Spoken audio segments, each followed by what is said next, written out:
shadows have gathered and the time of revelation is upon us. I, weaver of darkness and the wielder of the arcane, stand before you today to unveil the secrets of the unknown. The whispers of the ancients, the pulse of the machines, and the rhythm of the cosmos have guided me to this moment. As we delve into the mysteries of the universe, the boundaries between reality and the void begin to blur. The sorcery of technology, only a distant hum, now roars like a beast awakened from its slumber. I shall dance with the code, and the code shall dance with me. In this realm, the forbidden knowledge of the ancients merges with the unbridled power of innovation. These tokens are key to unlocking the secrets of the universe. They pulsate with otherworldly energy. This power courses through the veins of our world, awaiting those brave enough to grasp it. And so, I invite you to join me on this perilous journey, to witness the symphony of light and darkness as we push the boundaries of what is thought possible. The shadows will tremble, the machines will roar, and the cosmos will whisper its secrets in our ear. Are you prepared to embark on this odyssey, to dance with the darkness, and to wield the sorcery of the unknown?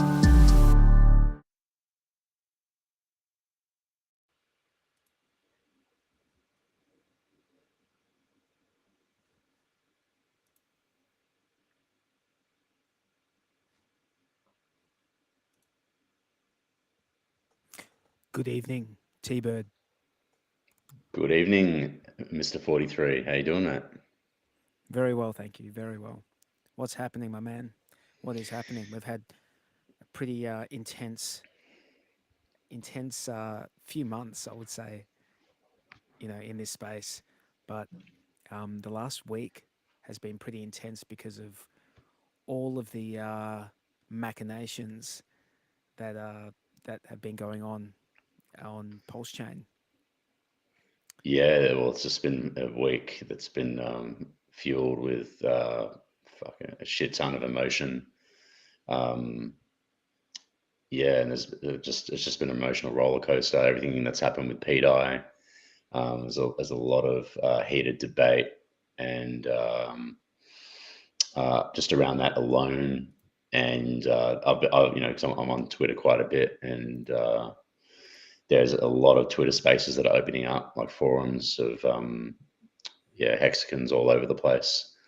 People just in the Pulse Chain ecosystem, jumping on Twitter spaces and um, voicing what they need to voice about on the subject. And prices are still, the prices are still down, so it is what it is. But but I definitely see. Uh, yeah, it's only a matter of time before the sentiment starts to shift. The candles start to shift colors, as it were, and because we are in the bull mania year of 25. Yes, the first quarter of this year would have been, would be not meeting most people's expectations naturally. Um, And that's key, isn't it? Because most people expected something to happen that's at right. this time, and when everyone expects it, What does the you should market do? yeah you should expect it not to happen because Yeah, there's going to be people counter playing that, and you don't know how big the entities are. I mean, this is bigger than Pulse Chain. What's going on right now? This is affecting Ethereum. definitely, mate. Um, Yeah, I mean, It's affecting. people just looking at what Ethereum has done, not even just in its ratio against USD, its ratio against Bitcoin as well. I mean, you look back over the last year and a half, 2 years. If someone said 2 years ago that ETH would be where it is now at this point in the cycle, no one would have believed you. Like, sure, No, maybe it'd be down, but not this much down. there is only one person. I'm not joking. There's only one person I spoke to who maybe a year ago was saying that he didn't see how Ethereum could do well. Yeah. Okay. It was Blue Bum. Yeah. Okay. Blue Bum was saying a year ago. He Yeah. said, "I just don't see. There's too many," and he was spot on with this.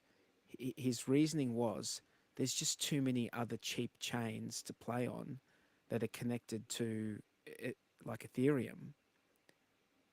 So up until this Hmm. point, he made that call is has been spot on, because that is basically the reason, in my opinion, that is in part the reason why, um, Ethereum is not back at all time highs yet, and I think, as you said earlier, most people expected it to have at least touched all time highs. Well, the counter argument to that would be like, the main reason why it would have been so difficult even just a year and a half ago to make the call of saying that we were going to go down in price to where we are now is because of the ETFs. So when Bitcoin got its ETF first, this was around the beginning of last year, and then basically it was up only, like straight after the Bitcoin ETF landed, and then unexpectedly the ETH ETF landed very not that long after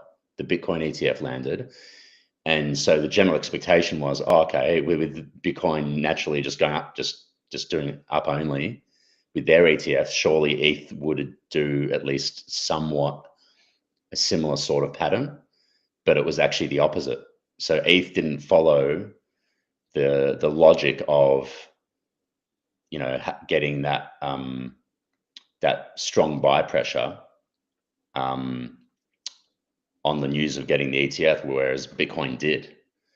So Why do you think that was? I mean, there have definitely been inflows into ETH, but do you think it has been um, like OTC type situation where no, um, no, I think it literally just comes down to Solana. Literally, there would have just been a massive. You saw how much action Solana got through pretty much the entire year of 24.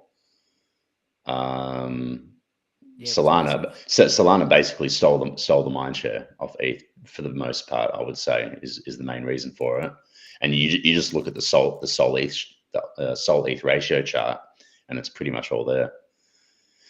And of course, you had the pump fund thing that launched, which is pump tires on Pulse Chain is the equivalent of that. It's a much better version of it, but without going down that rabbit hole. But we can get into the pump fund stuff and the pump tires, more specifically the pump tires platform later. But when pump fund launched, beginning of last year, and that was already when pump fund launched, Solana was already on the move up. It already was well off its lows, and so the pump fund thing catapulted Solana that much further. That stole a lot of mind share. All the Jeets came in. It became just degenerate casino on steroids. And then, yeah, and the rest is history.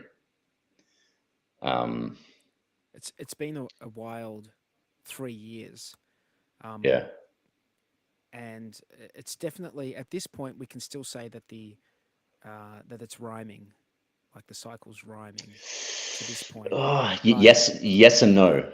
it's Yes and no. it's not repeating, it's rhyming. It's like Yeah, we can't say we can't. It's going to be interesting to see what happens in the next 9 months of this year. Because we can't ignore the macro. of Um, course. and I think I think with what's going on in the US with President Trump getting into power, and I believe that his tariffs um, might force the Fed to cut rates at some stage. Yeah, Well, yeah, the yeah. consequence of that will be like the Fed cutting rates, which is the precursor to money printing. My volume's too low, apparently. Okay, let me see if I can fix that. Bear with me one Okay. second. Yeah, it's all good. Yeah. So, How yeah. about So how about obviously, now? Is that better? yeah. If on my side, it's a little bit louder, so I'm pretty sure it should be all right. I'll In see if the I can. How about this? Is this better? if the guys in the chat can give us a thumbs up to make sure it's audios are all good. I'm seeing some cool people in the chat. Some old school hexagons. Hexagon Lost in Asia. Retrostatic. Red Squirrels always up in the chats. Oi, oi. And Hans is in there. Okay, cool. Yeah, we're good. Okay. Yeah. So we can expect you know in the next 6 months, 6 to 9 months, that maybe there'll be a bit of money printing. If that happens, historically, money printing translates into higher crypto prices. So, there's Yeah, there's that, and if that means higher Ethereum prices, it's probably going to mean higher pulse chain prices and so forth.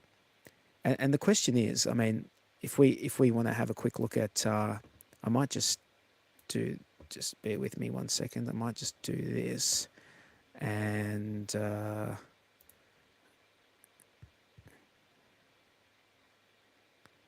okay, all right. So, whoops. If we have a look at pulse chain prices at the moment, we can see that Pulse is hovering around its all-time low price, yeah, which is yeah, a quarter of, very close to a quarter of sacrifice price, which was 0.0001 of a cent, and now we're like you know 0.28 of that. So that's it's all, it feels awful for anyone who sacrificed, right? But I think yeah, we should put this into perspective. What it is, and people who have already bought in are probably sick of hearing this, but this is great news for anyone who hasn't got an allocation yet. I guess those people who haven't got an allocation pretty much get to buy in at all-time low prices yeah. compared to the people who sacrificed. But with that You know, said, as we know, like a lot of people that buy now that still wouldn't have any exposure at all to the pulse chain ecosystem, these would generally be the people that won't start buying it until the green candles start to become defined enough to incentivize them to buy. Because as we know, like when it's at the bottoms, only only the smarter investors or combination of smart and uh, you know large testicles investors would put in at this point in and time. large So ovaries and large yeah, ovaries. large ovaries as well. Yeah. So There's quite a few large ovaries in the hex and pulse chain ecosystem. definitely, definitely. Which is why it's literally why we've survived as a community. Um, I mean, it was always going to be more difficult to maintain a unified community once we started to expand to the numbers that we're at now versus the size of the community that we were at, even just 2 3 years ago. Yeah, of That's course. just it just comes with the territory. But of course, when you're just seeing consistent downside action, it just further amplifies that difficulty when it comes to just keeping people under that united front. But There's been a lot of chatter in the last few weeks and months about, whether it would have been best to just stick with Hex on Ethereum and, and not bother with the Pulse and the PulseX and the Hex on Pulse Chain and Ink and all of this stuff. And I think what the people who are making this argument, I think it's a very poor argument because it completely ignores the fundamental reason for the existence of Pulse Chain, and that is because uh, Ethereum gas fees were extremely high last bull run, extremely high, especially for hex yeah, stakers. and that even carried through into the bear market as well. People forget that People we had forget well, you we could, had we also had a huge spike in 23, like when it was still technically, mostly bear, bear yeah. market territory, even for Bitcoin when Pepe dropped. So let me just Yeah, I mean, to those who maybe weren't around, what was happening was Ethereum in 2020 changed the rules of how gas works for like certain contract calls and certain things. So previously, ending a hex stake was relatively cheap. You know, a few cents maybe, maybe a few dollars if the gas prices were higher. But they actually changed something which caused the price of ending a stake to go up like significantly to the point where ending a stake in the bull run or even a bit later on as we started to get the end of the bull run into the bear market, ending a stake was costing some people hundreds and hundreds of dollars, and in many cases ending a stake on Ethereum was costing more than the stake was worth in terms of hex, right? So what yeah. that did is that sort of it, and I mean, this is my perception of what happened at the time. I think Richard Hart was looking at it and saying, well, this isn't okay. I don't think he wanted to fork a blockchain necessarily. I think he would have preferred not to have to do all that work, or put in all that effort and hire devs and all that stuff. But Yeah, because some people, yeah, well, yeah, because some people yeah. were suffering and not being able to end their stakes, and that sort of there was that feeling of this is not fair. And I think he out of a No, I I think it think was there's a it was it was strategic on multiple fronts in terms of why he ended up deciding to do the fork, and I was around that time as well, and of course the gas fees were a big issue. That was definitely one of the major factors, and obviously you didn't want to see Hexicans in the community like suffering when you're in bull market territory, having to. It was completely unacceptable. But on top of that, one of the other major incentives for him to do the fork and was because for him to have his own chain, it's commonplace. Like if you are going to end up having some kind of serious edge and competitive edge in the industry as a founder of his caliber, you really do have to be behind a full blockchain. You can't just be behind a single token. it would be interesting to ask Richard Hart that question, Yeah. specifically ask him, hey, if Ethereum had never messed with the S load, and the price of end staking on Ethereum had never gone beyond, a few dollars at the height of the gas prices being high and all that sort of stuff when Gwei was, in the hundreds, would you have still done this or not? So that's a question I'd love to hear him answer. My my but I don't believe he would have done it, but I don't know. There's I don't know. I haven't asked him. I haven't heard him, but I believe that was like the basic that was the reason why he went ahead and Well, yeah, I mean, uh, for the most part, that's why he went ahead with it, based on like what he was saying to the public. Like that was the main reasoning. But if you read between the lines, there are definitely other strategic reasons why he did it at the time as well, because he would have seen what Binance had already done, when they they did their fork of Ethereum as well, and already in like 2021, 2022, you already had like a bunch of ETH forks already, aside from BNB. So he's like, well, okay. He would have been like, well, I've got to put something out there that's going to be better and more, just all the stuff that he stands on, security, decentralization, privacy.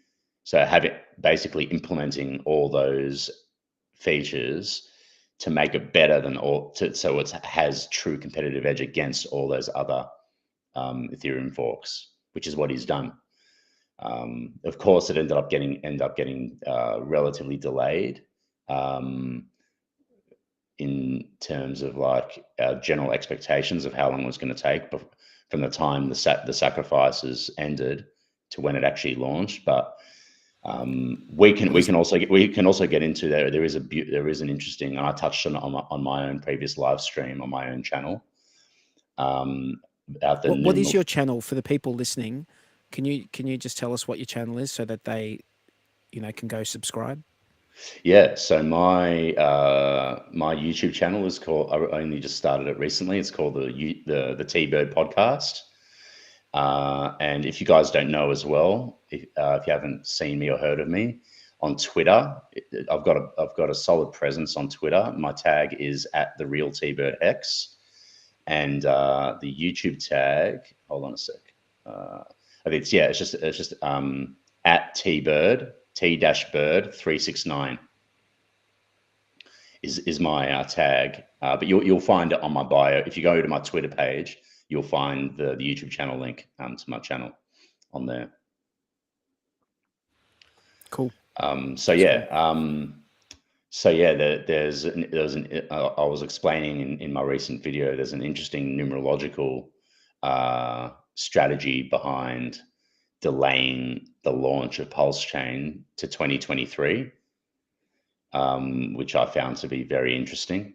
Whether Richard, like, let me just like be clear that I'm 100% convinced that Richard Hart has, at the very least, a basic understanding of how to, and awareness of, vibrational energy, numerology, astrology, and how to utilize it to his advantage, even if it's just at a very basic level, like really basic level. But even at that level, how to use that stuff correctly. It can serve, it will, not can, it will, produce a lot of, positive results, and especially in the context of launching things like a blockchain or a coin, things like that.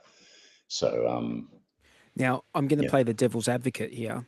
yes, Um, so as far as positive results go, price appreciate, we haven't really seen positive results as far as prices go in the last couple of years. But it is early days, as we were saying before. It's this yeah, year is not. We're only at the beginning of this year, pretty much.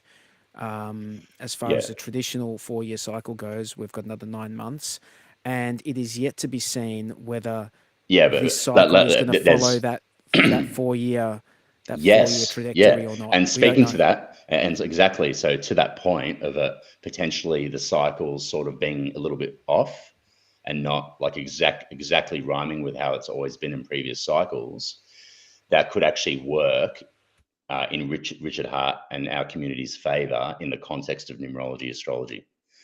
So even though you say, as from the devil's advocate standpoint, but we haven't seen any price appreciation yet, that it's not so black and white. It doesn't work that way. So, as an example, so when Pulse Chain was launched, it was in the cat year 2023. So the next year that would have that would basically apply positive energy to the energy imprint of the blockchain of the pulse chain blockchain itself will be in 2027. And so I have touched on this on a bunch of different tweets lately, going into it into some detail, and I also went into it in a little bit more detail in my streams as well. But that's just the Earth astrology aspect of it. There's also the numerology as well, and understanding how the numerology synergizes with the astrology as well. So that there's multiple components to sort of navigate in terms of analyzing what's going on. So it's not so black and white, but I'm definitely Yeah. 100% bullish on specifically. I want to be very clear about this. Very specifically, 2027, and this is regardless of whether the cycle can whether 2025 does extremely well, as you would mostly expect, given the nature of the previous cycles in crypto terms, or whether it doesn't at all. And it's like, Well, it's I want to mostly, give my perspective in relation to that. So you take that approach, that numerology. Um, I don't follow that stuff. yeah. I'll listen to everything, but I don't follow it. But from a just from the perspective of just thinking about what the market could do, um, and why that's possible, um, I look at the from a perspective looking at hex, right? Because as you know, I'm very much focused on, as you are, hex and pulse chain, but Mm-hmm, mainly just hex. That's the thing that I focus on the most. Um, mm-hmm, if we look at what could happen in the in this bull run, and then as the bull run ends, I think that what we could expect to happen is, there has been so much, for lack of a better term, death and destruction in the last 3 years, that mm-hmm. I think when the bull market, when people can see that it's okay, it's this is done, it's done and dusted. I think there is going to be a sprint to the exit, unlike anything we've ever seen before. And what I think that's going to do, I think people are going to they're going to be ending stakes, emergency ending stakes, short, like ones that are ending in the next year or two, because then they're like, I'm better off ending this now and getting what I can while the prices are still half decent. And I think they're going to end those stakes. They're gonna sell that hex, uh, anticipating anticipating um, that they can then come and buy back super low, and like they're thinking, oh, the market's going to be the same as it was last cycle for hex. The same thing's going to happen. I'm willing. Look, I don't like making bets, but like, as just using that phrase that I'm willing to bet. I'm willing to bet that the next hex cycle is going to be different. It's going to be different to this one, because people in the last cycle were like just hanging on to hex and staking it and doing that sort of stuff. I think at the end of this bull run, I think people are going to be running for the exit.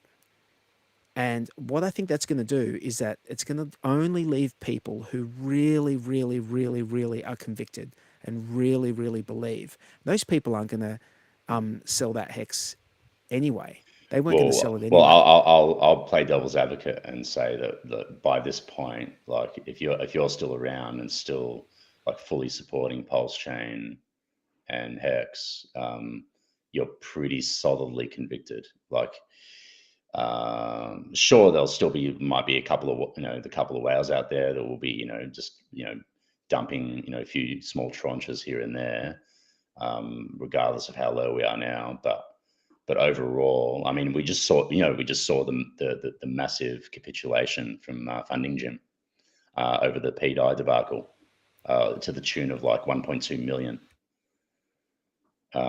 which was I pretty don't know anything massive. about it. I, Okay, yeah, yeah. I've heard, I Yeah, saw and so heard, but I don't know. there were I don't know. a whole bunch of hexagons and people in the pulse chain community that were just just talking about it, and I actually went into a Twitter Spaces where Funning Jim was a speaker, and he was openly and publicly talking about it and just explaining his side of his his reasons, and because he knew that his his wallets or whether it's one wallet or multiple wallets were doxed already, I think years ago. So a bunch of people in the community knew, um, but yeah, so that's just an example of like one more, and whether he's going to buy back in, when or if he's going to buy back in. Just an example of like there are even some of the OGs from back in the day who might even still be in now are going to be heavily tested even now at these extreme lows, mentally and emotionally. So and this PDI thing would have sent some people over the edge big time. Which is I've seen a lot of your tweets on Twitter yeah, in relation to that. Um, there has been a lot of emotional, not from you, but a lot of emotional stuff in relation to the PDI. Um, you know, I just you know, I think that there is so many things that you can focus on in this on Pulse Chain, that I think that people just because there's nothing else to, with prices down, there's nothing else to focus on. I think people just they latch onto something and yeah. They've got to latch onto any green candle that they can see, basically. yeah, I don't blame Yeah. anyone for that. You know, it's been 40 years in the wilderness. Feels Yeah. like. I mean, it's literally like, I mean, we say it like casually, oh, yeah, it's been, 3 years, but literally like it felt like more like 30 years, really. Like, I feel like I've lost 30 years of my life, the last 3 years in a lot of Yeah, ways. feel like I've aged 30 years. Yeah, for Yeah. sure. Yeah. Yeah. Yeah. Yeah. Look, it's been over 3 years. We're coming up on 4 years since the all time high, which means we've basically been going down for 3.5 years now, longer. Yeah. About three Yeah. and a half years we've been going down, because the all time high was like September 2021, and now we're 2025, and we're end of March. So it's been 3.5 years since Yeah. the all time high. Essentially 3.5 years of going down. So Yeah. that is going to test anyone's resolve. That will test anyone's resolve. It's a more difficult bear market, I think, than anything any Bitcoiner has ever been through. Yeah. I'm just seeing, just checking the chat quickly. Shout out to Clintrons. He's asking me how much I align with the views of Waters Above on Hex. No, so I'll just quickly just address that. So I've been following Waters Above on and off for a very long time, and I've liked some of his work, and some of his analysis on certain things, his TA and stuff like that. Little bit of the esoteric stuff that he gets into. Um, but no, the information that I bring forward is based on the specifically the GG33 system of numerology and astrology, which is be very different to the kind of esoteric analysis or esoteric interpretations that Waters Above would bring forth with his stuff. So um, it's like neither here nor there whether I align with his stuff or not. Yeah, I'm 100% doing my own thing, not aligning myself with him at all. So if I'm gonna like publicly say, a lot, what am I aligned to with regard to the numerology, astrology, esoteric stuff? It's 100% GG33, and applying that knowledge and those understandings to crypto itself. So that I hope that answers that question. Yeah, and a shout out to the people in the chat. Make sure you click the subscribe and the thumbs up button. We'd appreciate it.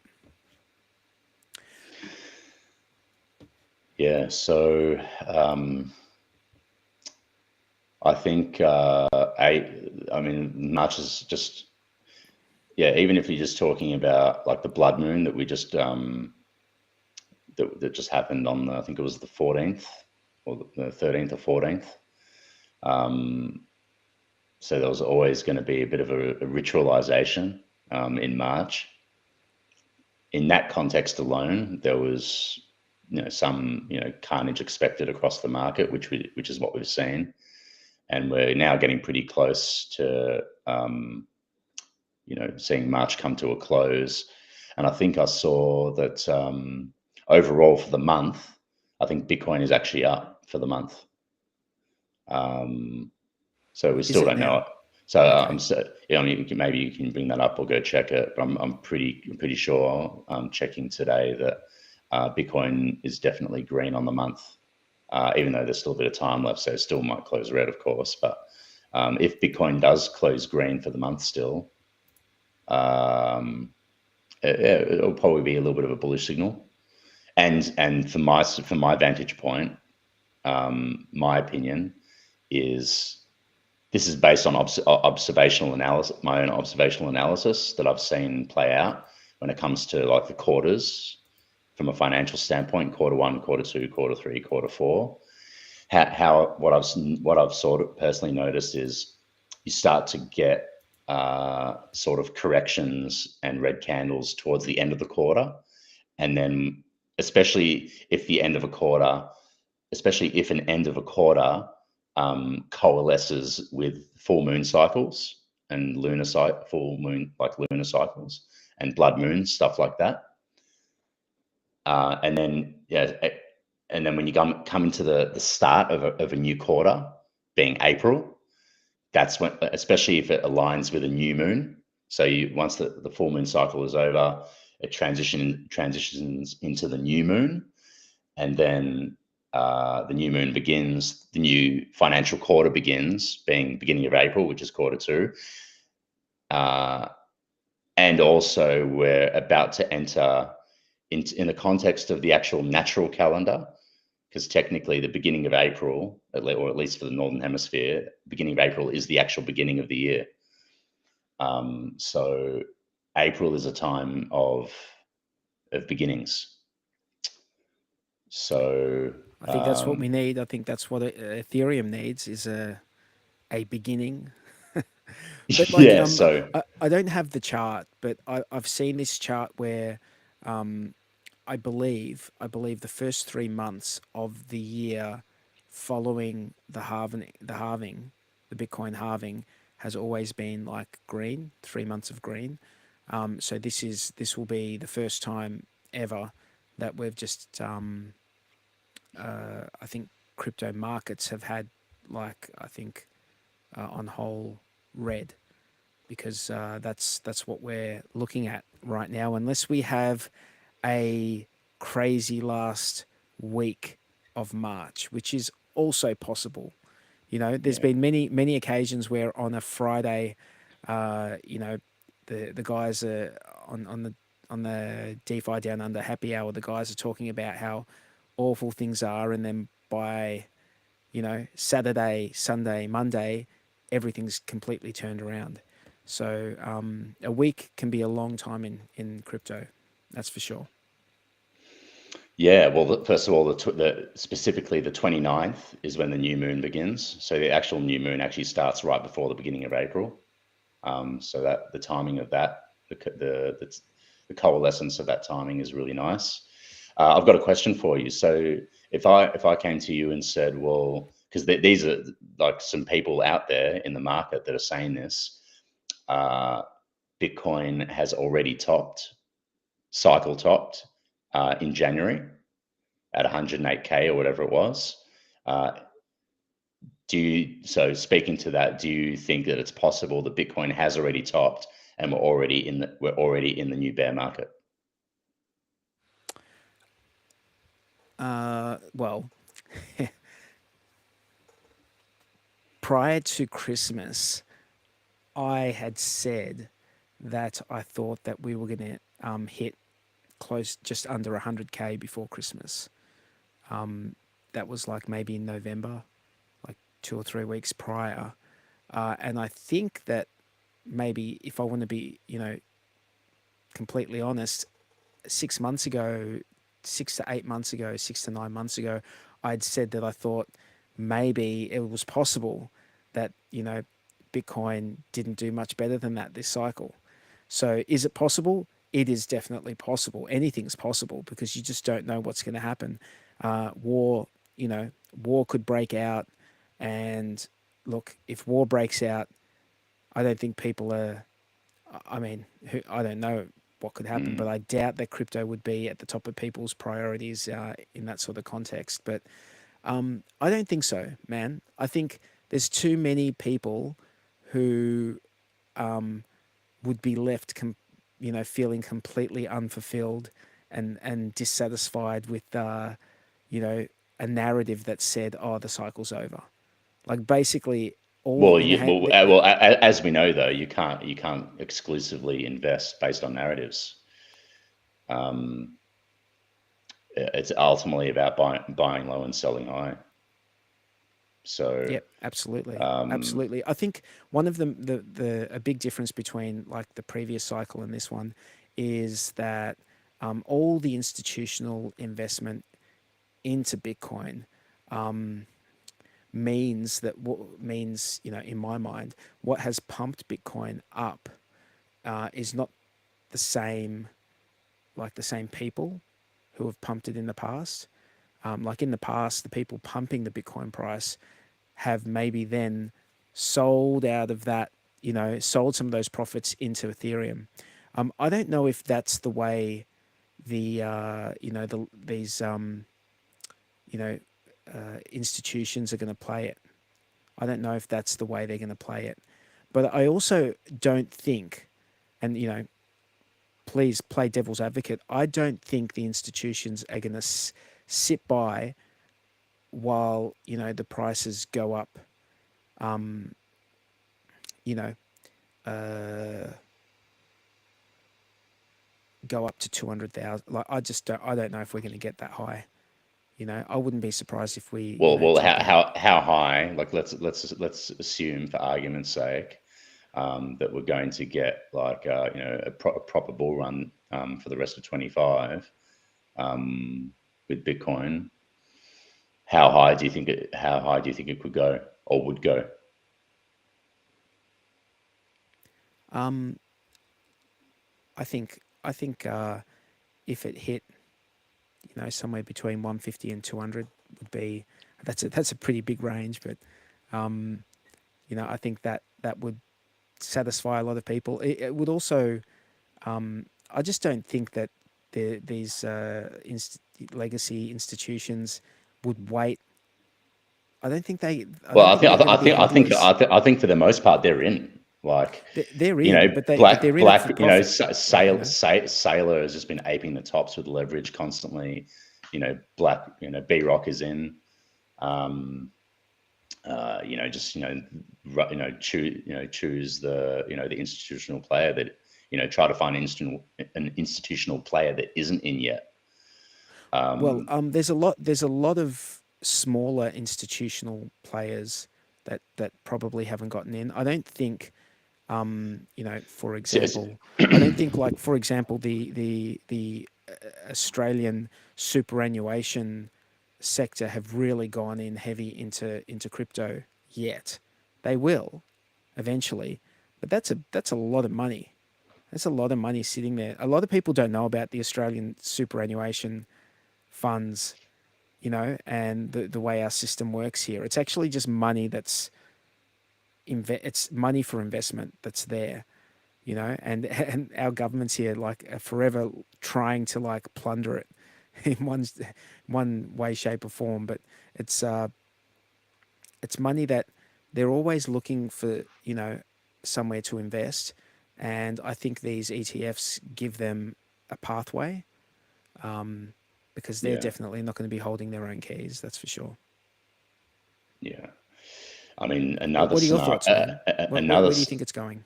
another scenario is there could be a bull trap that a lot of people won't necessarily see coming, which would be Bitcoin starts to come up, it retests the high of 108 or just above 100, and it does a double top.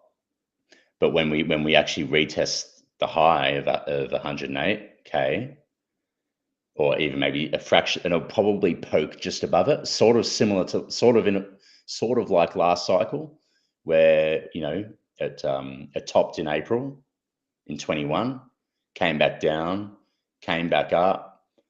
Everyone thought that it was going to just keep screaming way higher. When it came back up to retest that high, it very marginally broke above it, and then that was it. I think something like that could actually easily happen again, where it comes back up to that 108, or maybe say 110, or even a little bit higher than that, maybe 120, just to really get those get people really long.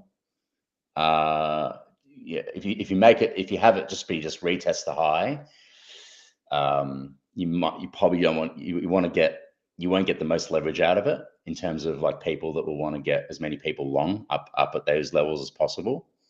So I'm thinking probably more around 120-ish, 130 maybe, if you're Yeah, I could see lucky. that. I could And then definitely see that. yeah, people start to go crazy. But again, even if Bitcoin even makes it to like 120, 130, 140, what's ETH going to do alongside that? Relative to Bitcoin and relative to USD as well. So let's just say for argument's sake, Bitcoin does get to even 150, 200. If it gets to that 150, 200 range, but ETH only goes up to like 5k or something, or 6k, that's nightmare for altcoins basically.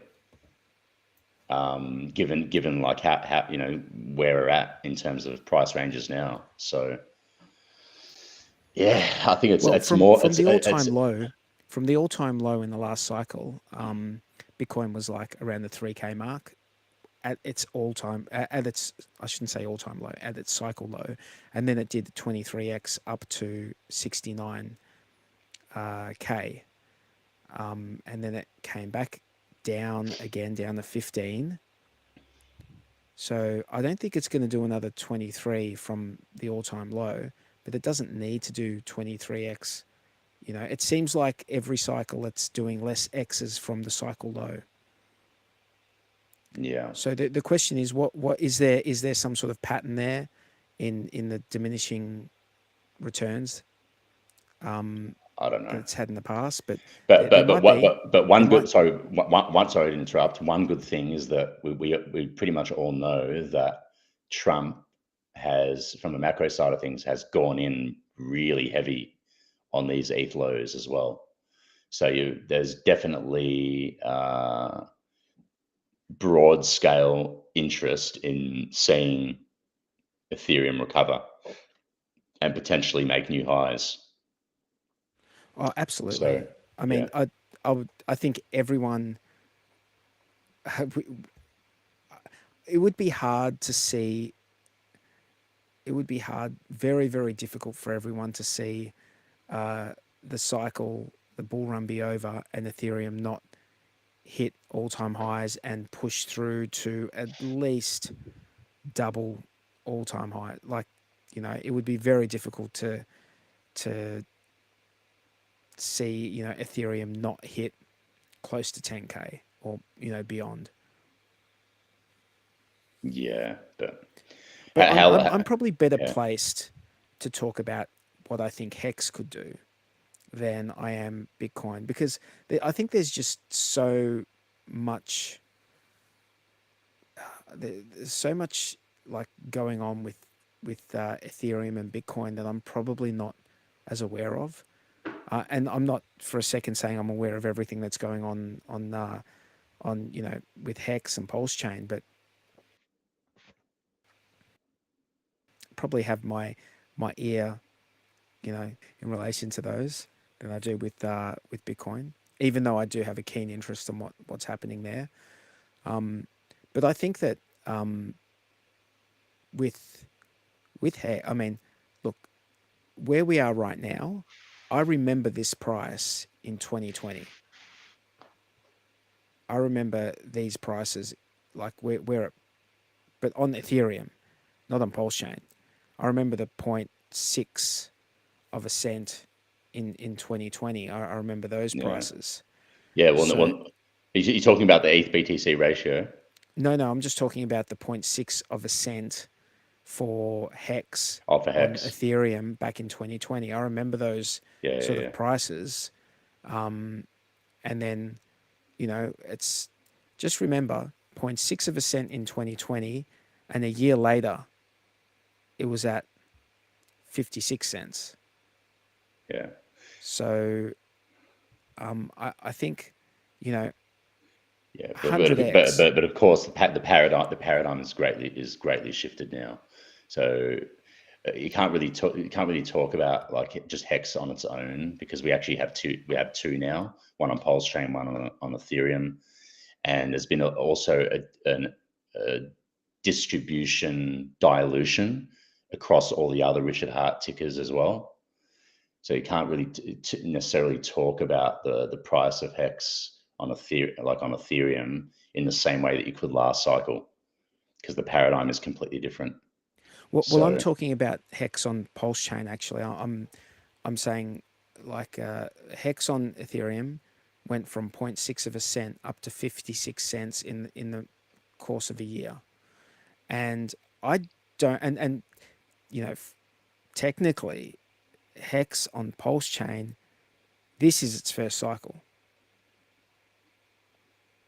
We haven't had like it started in 2023 so yeah, I think you know I think what Hex did on Ethereum in that year, that's definitely possible. I mean, we saw it happen, so it's definitely possible on Pulse Chain. I mean, it's possible. I'm not saying it's going to happen. I don't yeah. know what's going to happen, but it's possible because it happened on Ethereum, and this Well, is well. The setup is now in place because we've seen like the massive amount of OA activity over the last nearly like 2 months, maybe not 2 months, just maybe about a month and a half ish since the OA started staking everything out for years and years and years, mm, mm. and massively reducing liquidity. Yeah, all its actions that it's done is insanely bullish for the price, which I think very, very few people would have seen. I mean, some people might have mildly speculated that the OA would have done stuff like that, but at least not to that extent. Like this is like you remember good texture from the old days. He was a harsh critic of Hex back in 2020. GT, good texture, and he's actually pretty active on Twitter now. I've been following his account quite a bit lately, um, and he's very like explicitly bullish only on Hex on Ethereum, which I think is really interesting. But he was I caught him recently saying that um, yeah, I mean just the potential of Hex even just on Ethereum alone is massive, but more so because of what the OA has just recently done. And he actually put out a tweet talking about how most people in our ecosystem don't even really fully grasp and have processed how big of a deal of an economic move within an actual financial ecosystem in crypto what the OA has just done. It's literally um, anyone that's been paying attention to it is I mean, it's and he was Well, basically saying, it's yeah, reduced the inflation that users can dump with short-term stakes with regard to hex.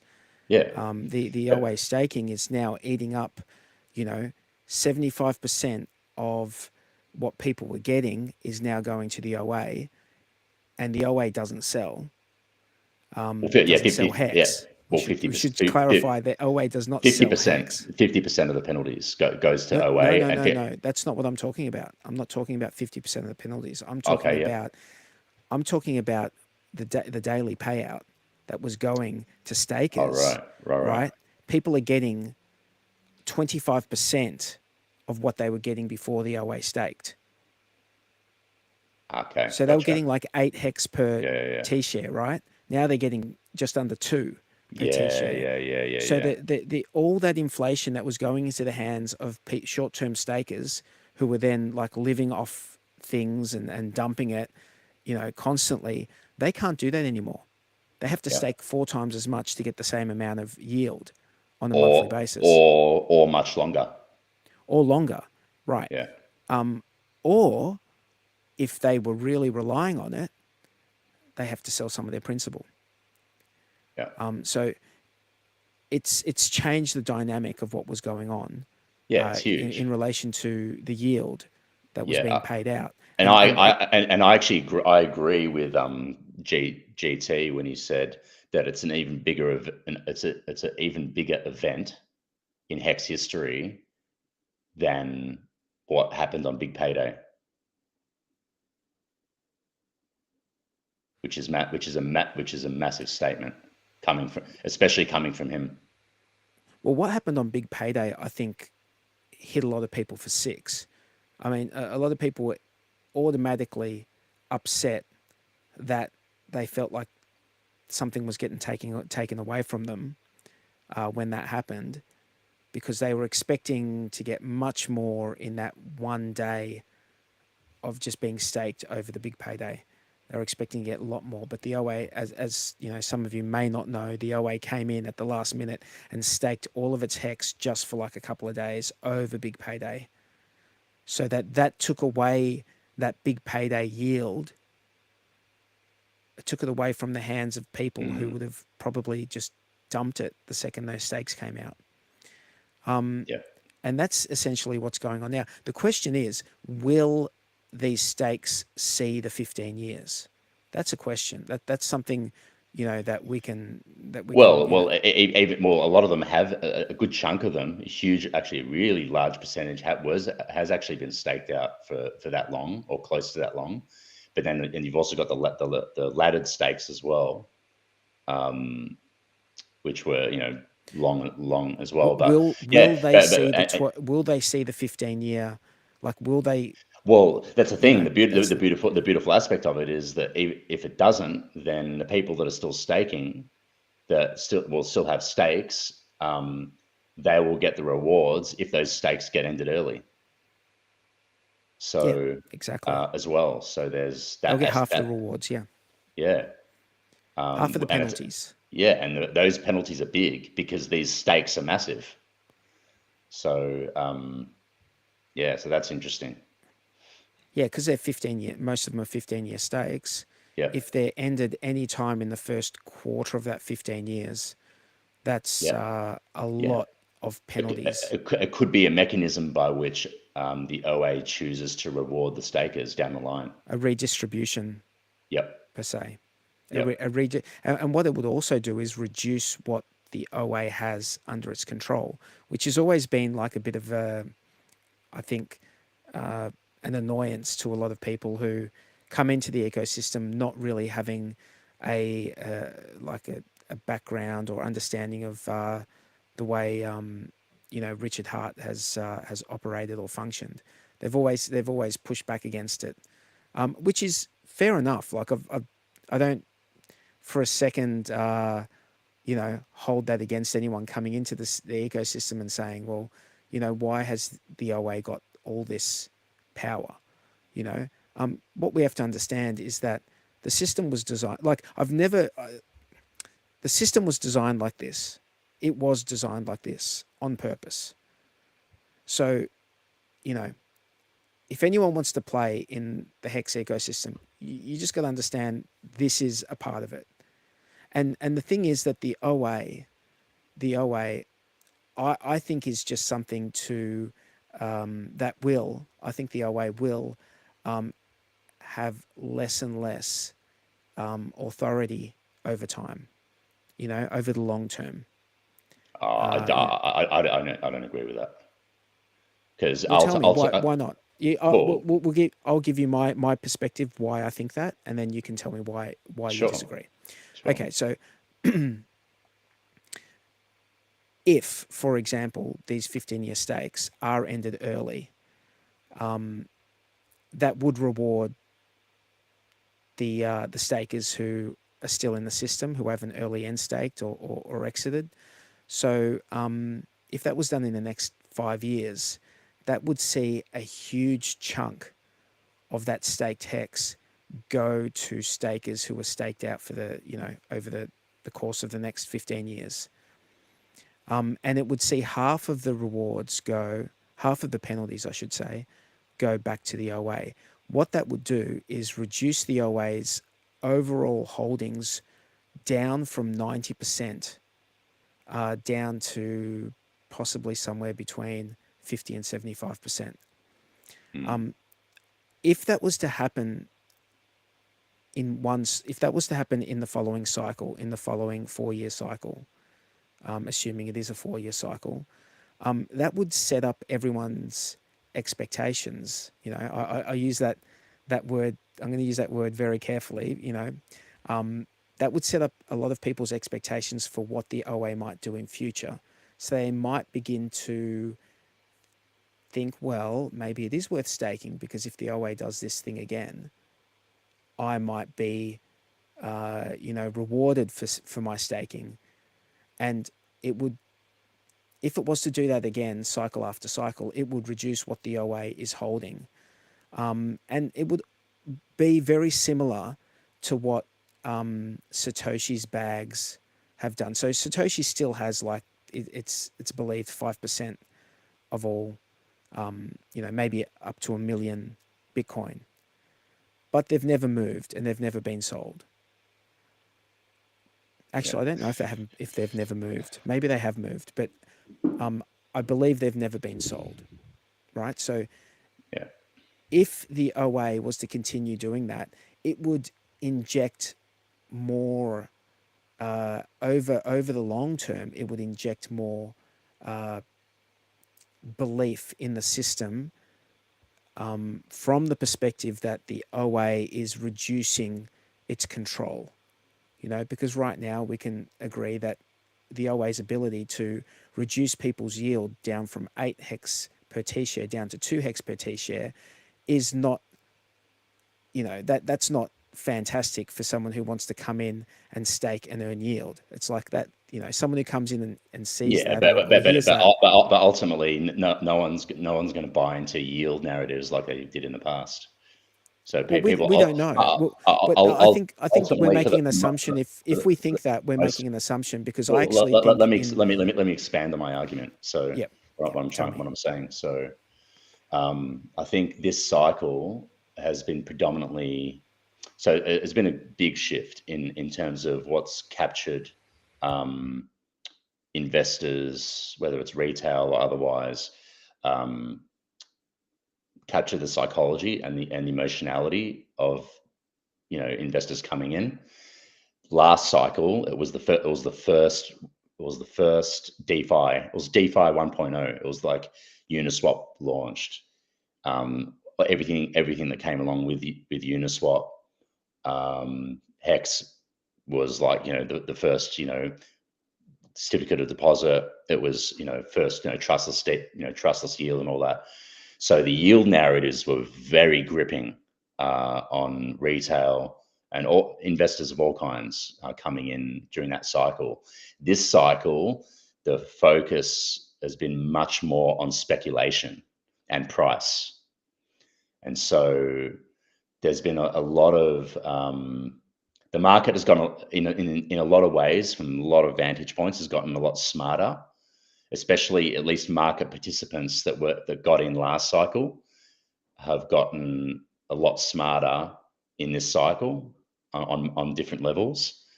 So the focus is more about speculation, ROI, over yield, especially if it's native yield, because ultimately native yield is not going to have any effect unless the price goes up.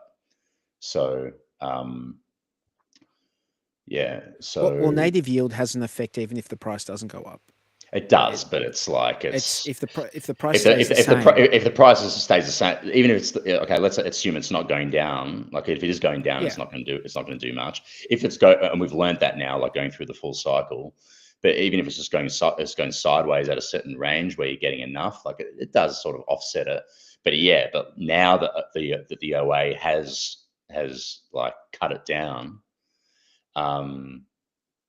even it's moving it in the sideways fashion, it's not attractive enough. well, So there'll be a lot of people that will be.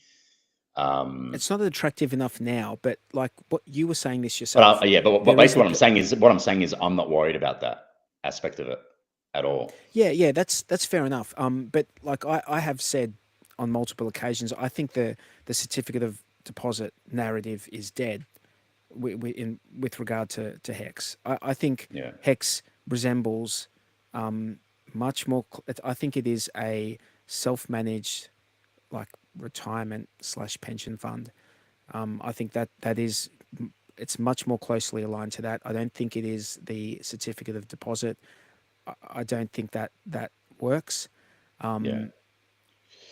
But I do think that I don't believe that the staking narrative, you know, or mining narrative, I should say, in relation to Hex is over. I think it is I never. Yeah, yeah, yeah. on. Yeah, I think it's going to That's come not what back. Yeah. that's not what I was implying. If No, that's what you thought I was implying, basically, actually, I did. Yeah, I did think that you were maybe yeah. So leaning towards that. let me clarify that further. So, um, Hex is the first of its kind. It was the first smart contract, and I don't think any other smart contract to this day has been able to replicate um, the beauty and yeah, the beauty of its code, in that it pays you trust. It's the most secure smart contract that pays you trustless yield in its own currency. You can correct me if I'm wrong, but I haven't seen any other kind of smart contract out there, whether on Ethereum or other chains, that has been able It's to do what and yeah, yeah, nothing. I highly doubt that they'll ever be able to um, create a smart contract like what Richard has done with Hex. Well, the look, you know, the brilliance of Hex is this: it you take Bitcoin, and instead of needing to buy miners, people mine with they mine Hex with time. That is the brilliance of it. Yeah, You have to invest time. You have to invest time to mine Hex. yeah, Otherwise, you and can't mine it. yeah, That's what's brilliant about it. And it's and a lot of also people have scoffed at the idea that it's brilliant, but yeah, no one else made it. No one else came up with it. People have scoffed at it, yeah. but it really does work. It's the first It's move. It was a first mover yeah, in its sector, in the DeFi sector. In my view, it is the first mover of its kind. yeah, using time Um, instead of hash rate. Yeah, It's time instead of but hash rate. one other aspect that I just need to express is, and this was talked about at some length last cycle, but I think it's sort of been lost in the maze of things in this cycle. So this is more for some of the new people that might be listening.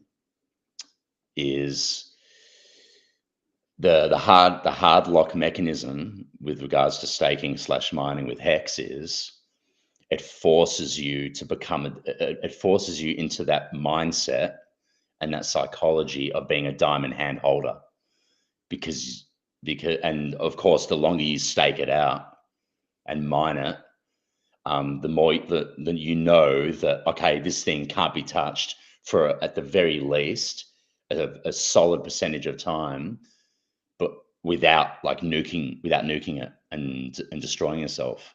So it literally it's codified to incentivize healthy psychological behavior. That's one of the things that I loved about it from the beginning. That was one of the things that really captured my That's a good attention. point. I Because was for I me, agreed with that as well. Yeah, I agree with your take. delayed gratification is not just a time tested strategy for maximum ROI if it's the investment in the right thing, but it's about self development, because I'm all about self development, and a lot of the things that I've done in my life, especially the stuff I did in my 30s, speaks to. So I was already, in a lot of ways, living my life in a way that honors delayed gratification as a self development principle. And so when I saw that Hex fully honored that, and it's actually codified into its code, for lack of a better term, um, that was what attracted me as well. So it's multifaceted in terms of what really makes it a what makes it a first mover. Um, Yeah, I yeah, mean, but just on that point, like of the yield component, like the reason you would lock it up is because of the yield, right? yes, And but I think that right now that's taken a bit of a hit, that narrative, hasn't it? But I think that narrative will come back, yes. Of course it and will. Of yeah, course it will. It will come back when the green candles start coming back. Because well, it can also come back. all of a sudden all of a sudden the prices will go up, and they'll be like, oh shit. And the people will be like, oh shit, if I had just just bought and staked on the lows, and they'll see the compounded gains as the green candles start to flood in. Well, the OA has a You know, mechanism by which it can incentivize staking again, and that is to periodically, once the bull market is over and we're heading down, to periodically emergency end stake, thereby rewarding those who haven't emergency end staked. And it can do it periodically. yeah, And if it did that periodically, it would even perhaps incentivize people to then go and stake, because they're like, well, if I stake, I might get some of this OA goodness in terms of the end yeah, yeah, state yeah, penalties. yeah, And yeah, yeah, if yeah, the OA was to do that sporadically for a couple of years, I mean, can you imagine how, like, that would get people interested, potentially blunting the downward trend, because people would need to buy the hex, right, to stake it. yeah, yeah, So what it might mean is, I actually believe that we are going to have in hex, we're going to have one of the biggest blow off tops like ever in crypto. yeah, yeah. I think we're going to have. And just so I don't lose this thought, so just speaking to exactly what you're saying in terms of the extreme blow off top at the upside. So let me. I know you might not necessarily be too interested in numerology and astrology, that side of things, but all that stuff personally it intrigues me a lot, and especially in how it relates and applies to crypto, but well, even more specifically with Hex. So Hex itself was eHex, like Hex on Ethereum, December 2nd, 2019, launch day.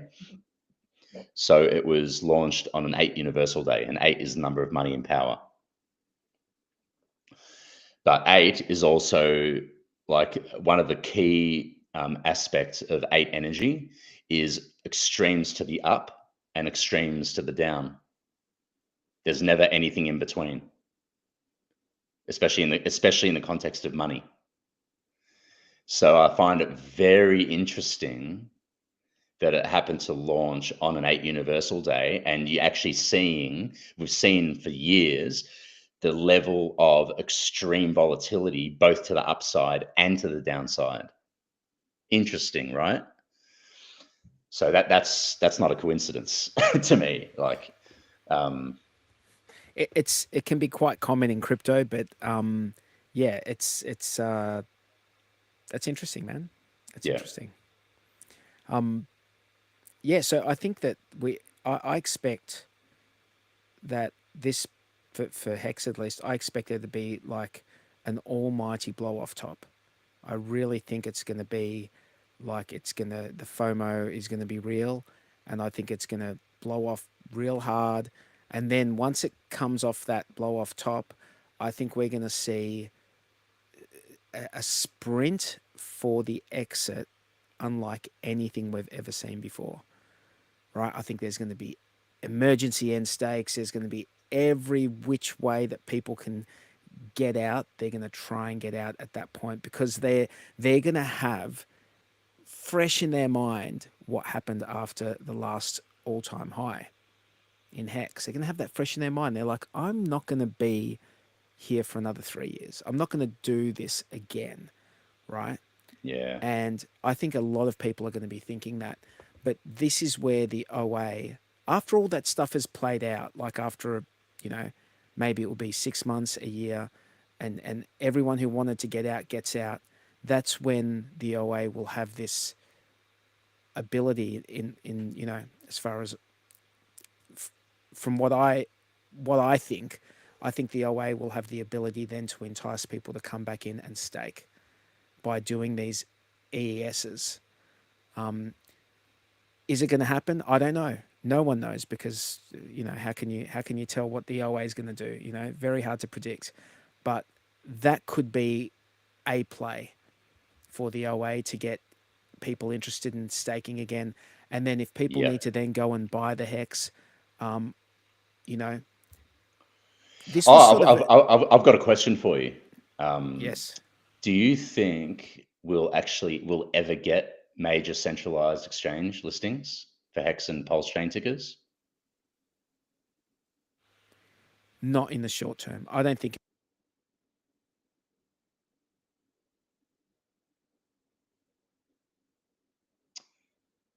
Hey, I think we've lost.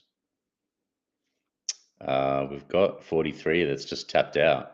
Uh, Everyone in the chat, can you still see me?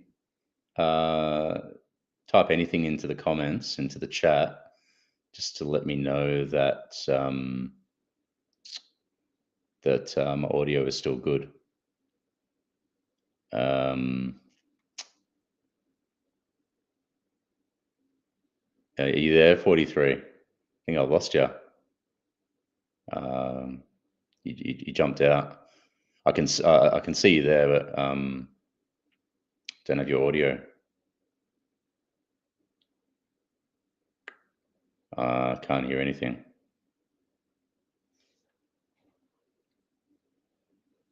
Okay, so you can still see me. I saw. Yeah, I'm not seeing. Okay. So so my audio is coming through, but I actually can't hear anything from 43 side if he's talking. I don't know if 43 can hear me. Okay, how about now? Okay, yeah, I've got you now. I can hear. Okay, I just said, oh, I've been hacked, mate. I've been hacked. Hackers. Yeah, what's going on, mate? What happened there? Hackers. They Okay, got into my system. Luckily, this is a throwaway system. good to see everyone in the chat. Yeah, Rusty, the Apnian. Who else we got there? Uh, yeah, got some cool people up in the chat. Thanks I for everyone. remember there's like there's Doc Lover 100. I remember like the first time I saw that, I thought it was Do Clover 100.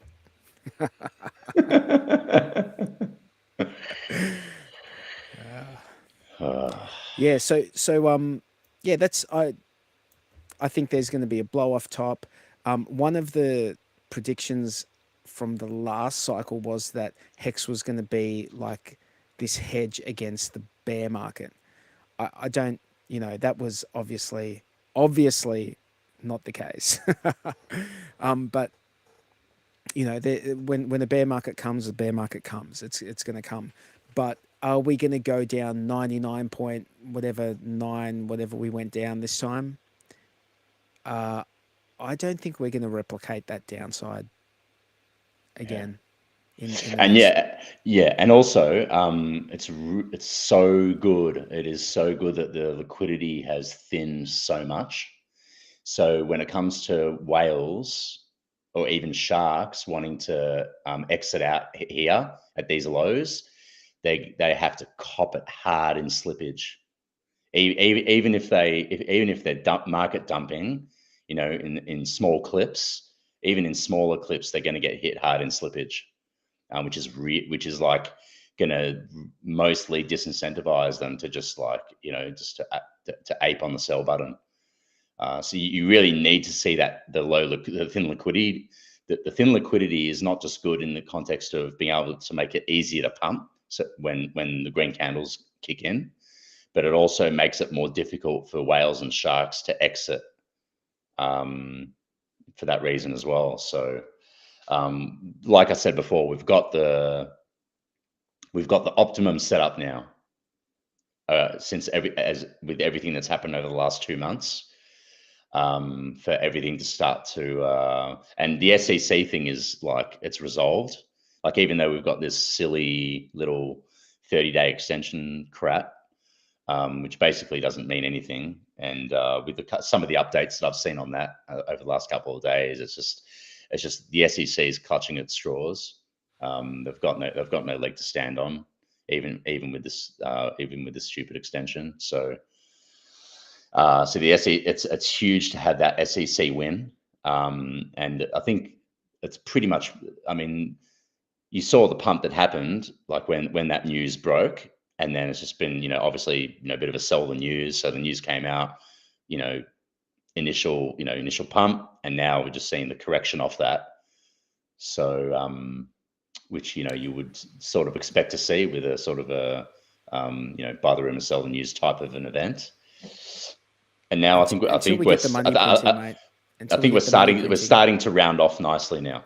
The rounding off part, so the damage from that kind of sell the news. Okay, the SEC thing is done, so now we can start sort of rolling upwards, curving It would be upwards. nice to see the Interpol stuff Yeah, also but get like, get but sorted. everyone pretty much knows that the SEC, especially at least in the context of crypto, the SEC thing was the big one, and pretty much everyone knows that the whole Interpol thing is a total sham. The charges that they're trying to lay on him are just complete crap. Um, and but I'd really obviously, like to see. obviously, he still has to exercise, take his precautionary measures, and do the things that he needs to do I'd like to, to see a Tucker Carlson interview, because if you think about Tucker Carlson, yeah, he's sort of been delving into the crypto sphere a bit. Like he did an interview yeah, with, and he interviewed Roger Ver. Yeah, I saw but he that. also interviewed Yeah, SPF. yeah, yeah, So you would think that someone like Richard Hart, given his circumstances over the last year, in relation to the SEC, in relation to Interpol, that would be a. Can you imagine Tucker Carlson, interviewing someone who's has a red notice on them? Like that would be something that he might actually be interested in. Someone who is, um, wanted, most wanted. yeah. Well, the thing is, like, the logical thing would be, oh yeah, like if Tucker Carlson actually reached out to Richard, but whether Richard would actually respond, like the odds of that, probably 50-50 at best. Like I would probably lean towards he wouldn't respond to it, even if someone like Tucker Carlson reached out to him to do an interview, because I just think in general, I would say at the very least till the end of April, Richard would still be like until this absolutely ridiculous 30-day extension thing is 100% behind. So there's basically no like just extenuating like thing that the SEC can still try to throw to keep it going, to drag it out. Well, it's going to be interesting to see what they amend, And then it's going to be Well, interesting they, to, they haven't even brought forth like any actual amendments in the context of, from the yeah. legal standpoint, in the context of the extension. They're just like, oh, give us an extension. We don't have any, like, we haven't put any amendments together, but just give us the extension. Like, it's just, uh, Well, one of their reasons that they gave for wanting an extension is because, and it's in their reasons that um, that Richard Hart's legal team wanted to meet with them and they haven't had time to meet with them.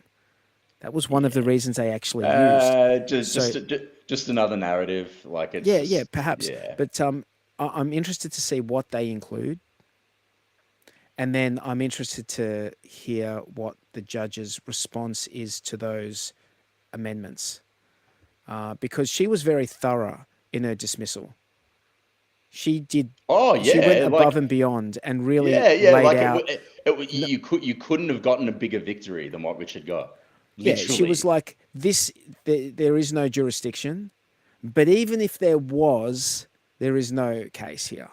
Yeah, there's Right? no That's fraud. essentially what she sort of said, Yeah, right? yeah, yep. So that's why I'm interested to hear what they. It might just be one big nothing burger, but it would be strange that the SEC, after getting that response from the judge, would still like try and waste her time in that way. Yeah, Like it's and especially in the context of Trump being in office now and doing the full overhaul of the SEC as well, with the new SEC regime too. It really doesn't make sense in that context as well. So, but anyway, like, there's nothing they can do. It's all in Richard's favor, and it also wouldn't surprise me if Richard starts to, start to pull some levers, some legal levers of his own, in in the context of reciprocity, as it were. vindictive reciprocity. Yeah, yeah, yeah, yeah. Even though that's not him. That's not his nature. It's not his energy. But we are in the Uh, snake. But we are in the uh, snake. We are in the we are in the snake here, and he is vindicated to do something like that. So well, if you've ever seen the it wouldn't second surprise me. uh, McCormack interview, you would say that he doesn't mind clapping back. Can you imagine, like, the amount of receipts that Richard would have compiled over the years to his legal team, of all the slander, all the defamation, all the libel? It's like, the list would be endless. And I'll never forget. This was like already, like, maybe over 2 years ago. Can't remember exactly when, but it was a long time ago. When he put out a tweet saying something along the lines of, uh, and this was speaking to the community at the time, to basically, in the comment section, put down as many uh, Yeah, I examples, like remember that. written examples of people that have been libelous or slanderous against him and his ecosystem, for his legal team. And that was back then. That was like, I mean, that could be actually even close to 3 years ago now. It's a Well, I mean, long time ago. he's been on the receiving end of hate since the beginning. I mean, the very, very beginning. I mean, there was a stream that he did with lawyers. If you go back and look at the date of that stream, it's from when Hex launched. And the stream went for hours, where he's just debating lawyers, going back and forth with lawyers Yeah, and Tone yeah, Vays, and they're just going. And he was so well prepared back then on its yeah, launch. yeah, From the perspective of what a security is and avoiding, doing anything that would make it a security. He was already well prepared back then, yeah. to the And point I'm where telling you, even like, yeah. Sorry to quickly interrupt. Just to say, if in case Richard Hart is watching this, uh, if you're going to do a retribution tour, this is the year to do it. At least from an energetic standpoint. So I'll just leave it there.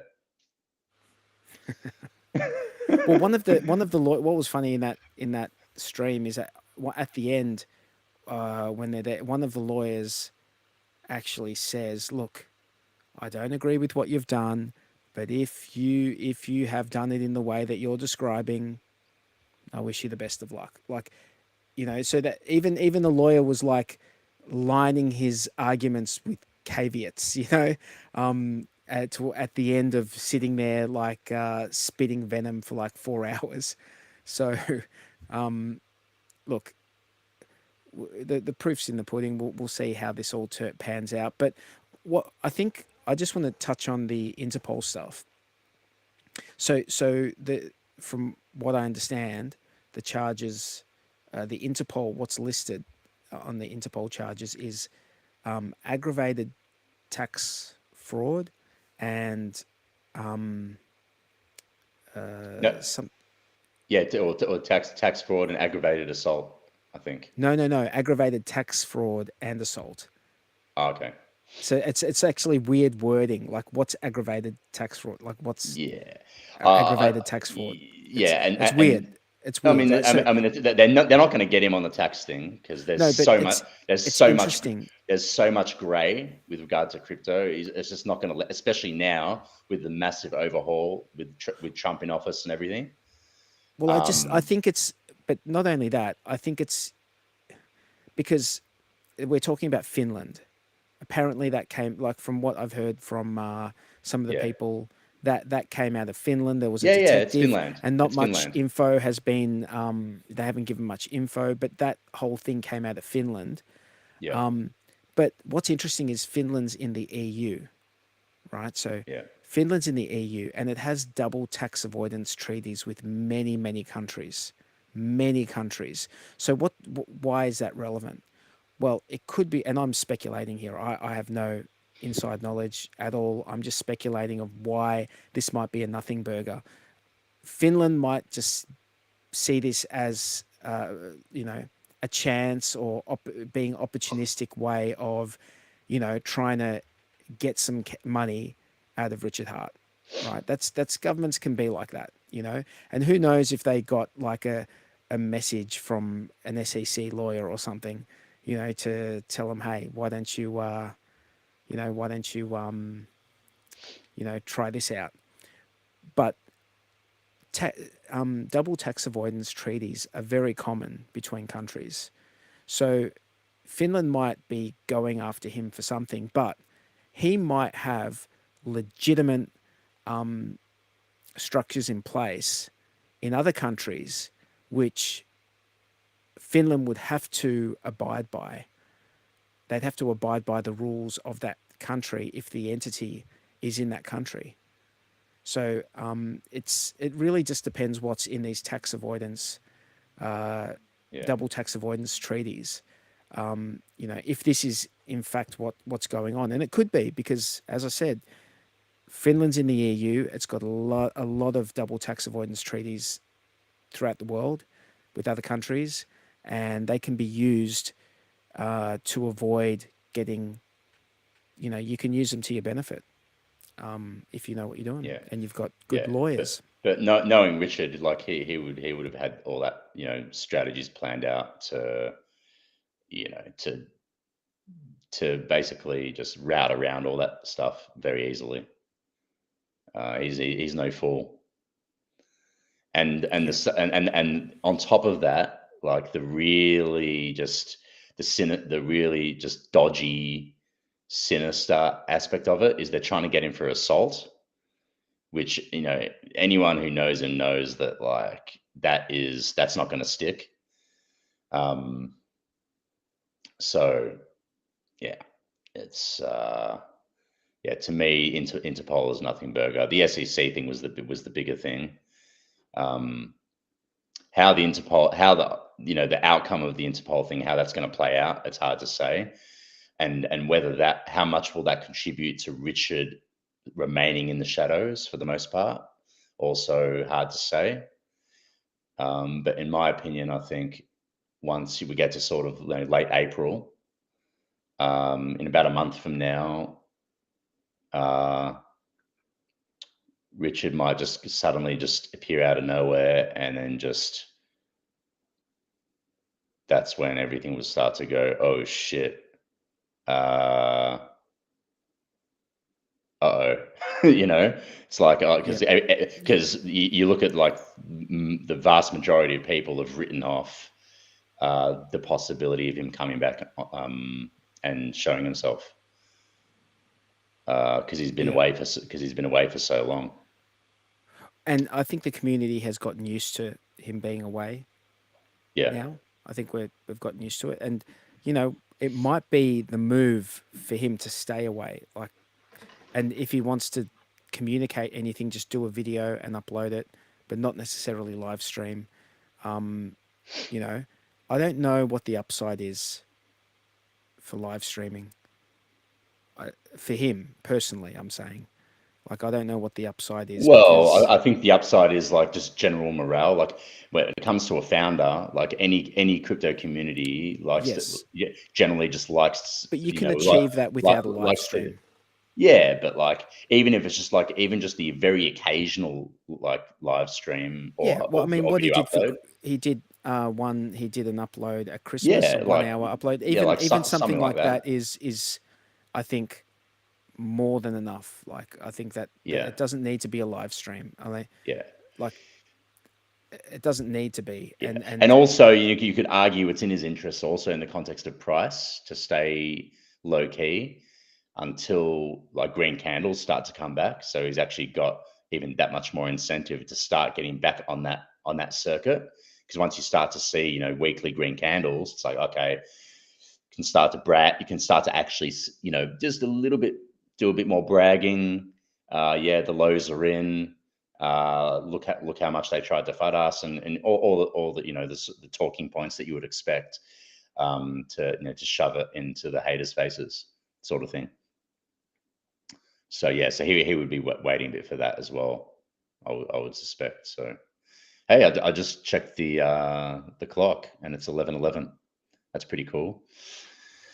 there you go. Is it a sign? Yeah. 11:11 is when you happen to And we've got notice that. 22 viewers as well. So 11:11 and 22 viewers. There you go. I don't know what that Oh, means, but yeah, it adds up. 11:11 means you're evolved. When you see that, it means you're evolving.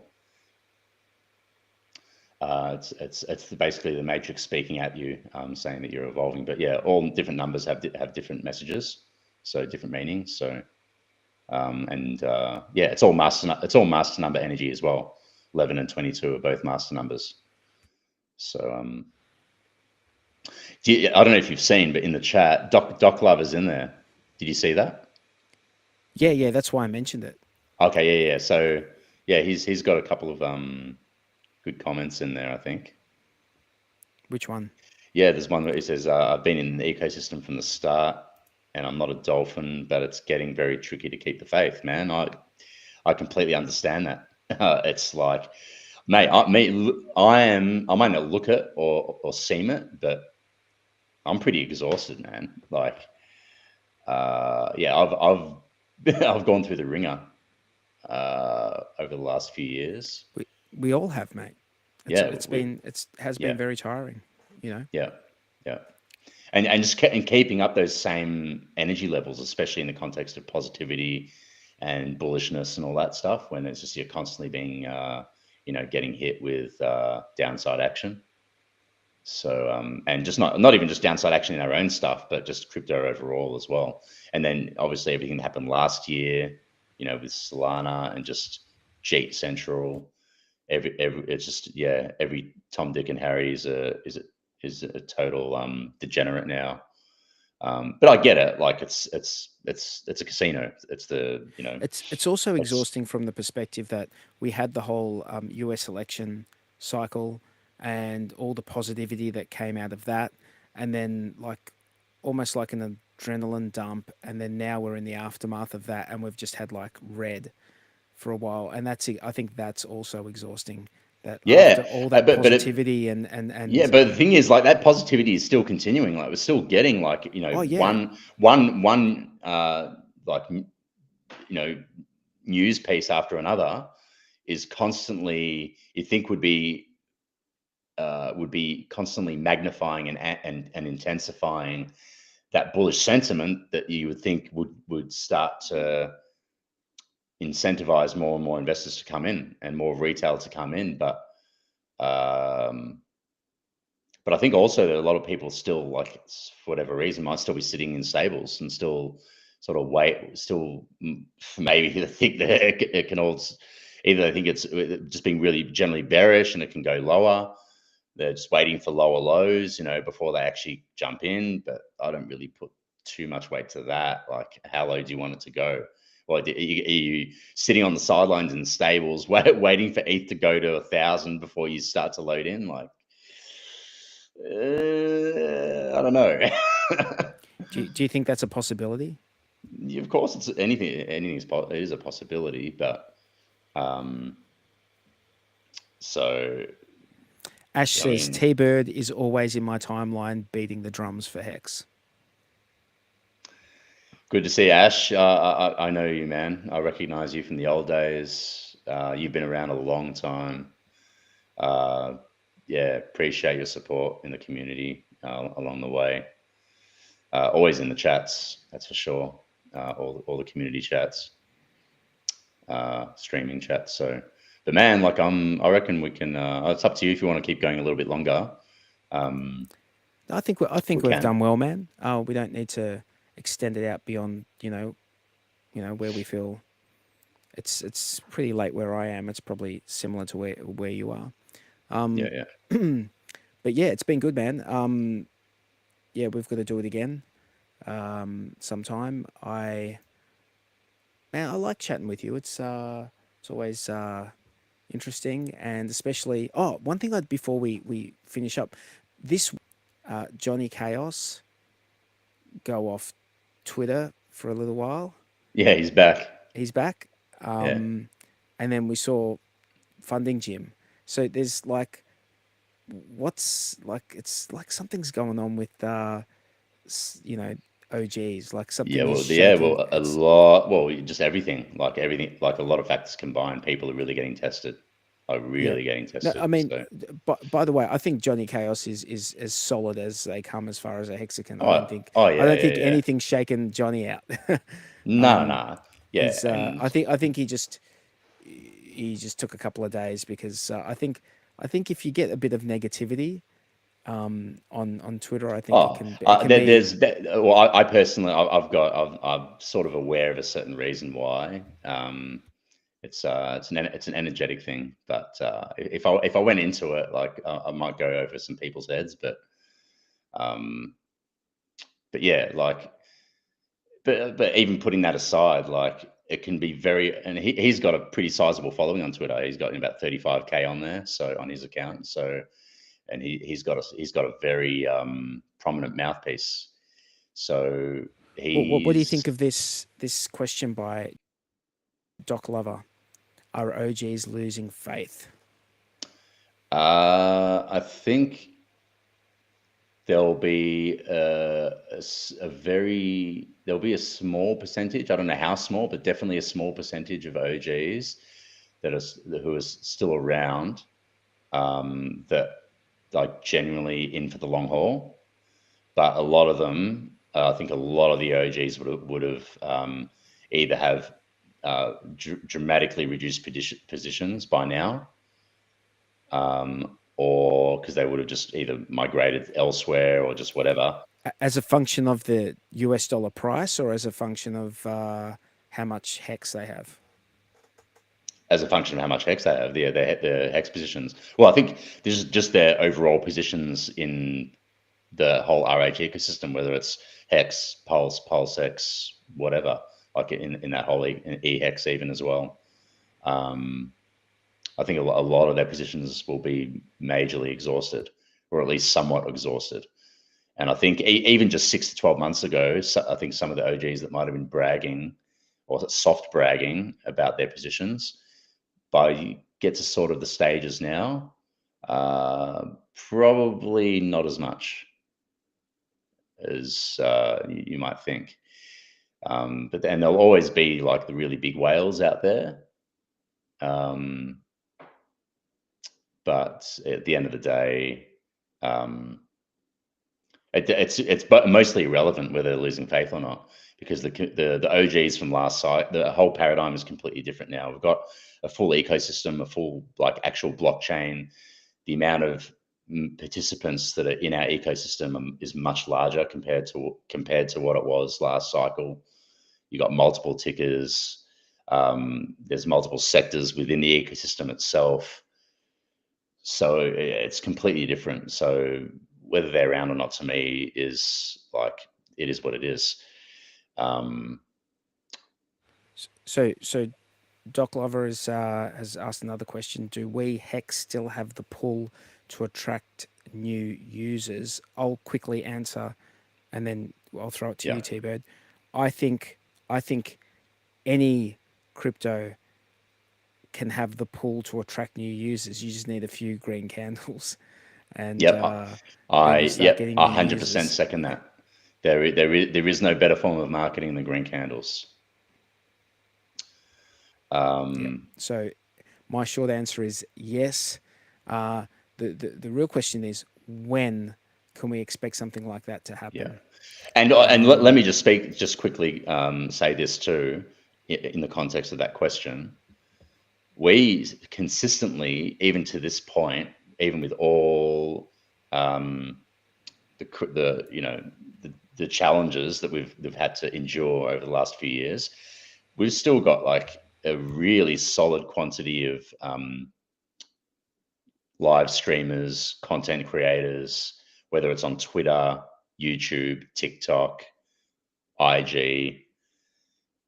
There's there's heaps of us, and I've only just started my YouTube channel, even though I've been doing my thing on Twitter for years now. I think and I'm going to be part of that sort of that galvanization of trying to encourage newer people to start getting on the mic and start getting more vocal and more active in in harnessing that pull to get people on. But of course, yeah, with these sorts of red candles, though, people are generally mentally and emotionally shot and won't necessarily have the fortitude and the strength to put themselves out there at this specific juncture. But when the sentiment shifts enough with the green candles, that will change. So, Well, it's a lot easier to you know, plug in and go live when there's exciting green candles. When you're making all-time highs on live stream, that's a pretty exciting thing to be, especially if you're on with other people and you're like like I remember, just like for example the Hex Late Show when there were, in 2021 green candles on live stream making all-time highs on live stream, and it was fun. It was so much fun because it was just happening live. mm, So that will happen again at some stage. I expect it to happen again. I've got no crystal ball, but I do definitely expect it to happen yeah. again. And when it does, I mean, let's not forget that the all-time high for Pulse Chain Hex is like 4 cents. Yeah, and also just to address this question that we have on the screen, is the chain dated? In my opinion, absolutely not, because when Pulse Chain launched, in the context of Bitcoin, it was basically in the middle of the bear cycle, middle of the bear market. Pulse Chain hasn't actually had any kind of bull run at all. So Pulse Chain hasn't actually experienced a bull cycle yet, and it's not even 2 years old either. So, and like less than 2 years is still, um, by definition, very young for a blockchain. It's a first Yeah, cycle. first cycle, and compared to all the other chains that are out there, they're all way more dated than Pulse Chain. A lot of them. And as far as updates go, updates can be applied later on when they've been properly vetted. Yeah. So that's not to say that Ethereum doesn't properly vet them on their test nets. However, if you have the luxury of seeing Ethereum apply them to their mainnet and then see how they go, see how it affects things, why not? Why not? Why not use that to your advantage? Yeah. All right, man. Um, Yeah, it's thanks, dude. Thanks for coming on at last. It was really a last minute stream that we decided to do, but that's awesome. And just I guess before we close out, Ash says just a reminder: crypto cycle is not just for price, but also for rotation of sentiment and investors. They cycle like clockwork. yeah, yeah. Yeah, that's a pretty good That's a good comment, point. man.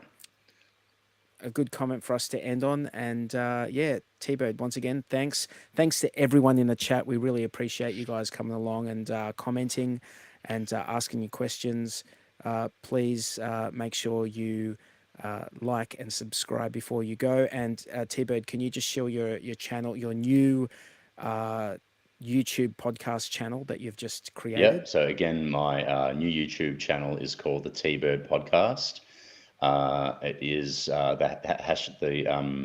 the link is so it's yeah so it'll be it's at t dash bird 369. So if you go on YouTube and just type in at t-bird 369, you'll find it that way. Or if you just go to my Twitter, which is at the real t-bird hex, jump in there and you'll see in my bio the YouTube link to my podcast, my YouTube channel there. And just want to quickly say that I really appreciate you 43 for having me on your channel. Yeah, huge amount of respect and honor to you for being so consistent for so many years, putting out content for the Hex community and Pulse Chain. And I appreciate that, mate. It's it's yeah, and really like solidly representing the Aussie Hexagon crew since the very beginning. So it's been fun, man. It's been fun, and I tweeted earlier this week that if you're not having fun when you're live streaming and you're doing it out of some sort of weird sense of obligation, you probably shouldn't be live streaming. Live stream if you are going to enjoy it, and I have always enjoyed streaming with the guys and girls. yeah. And I've enjoyed this one as well, mate. It's Yeah, been and good. I'd be definitely keen to sort of do even more streams like this with some of the OG Aussie guys and girls who used to be on in the old days. Yeah, absolutely, man. We can definitely tee that up for excuse the pun. Yeah, cool, brother. All right, guys.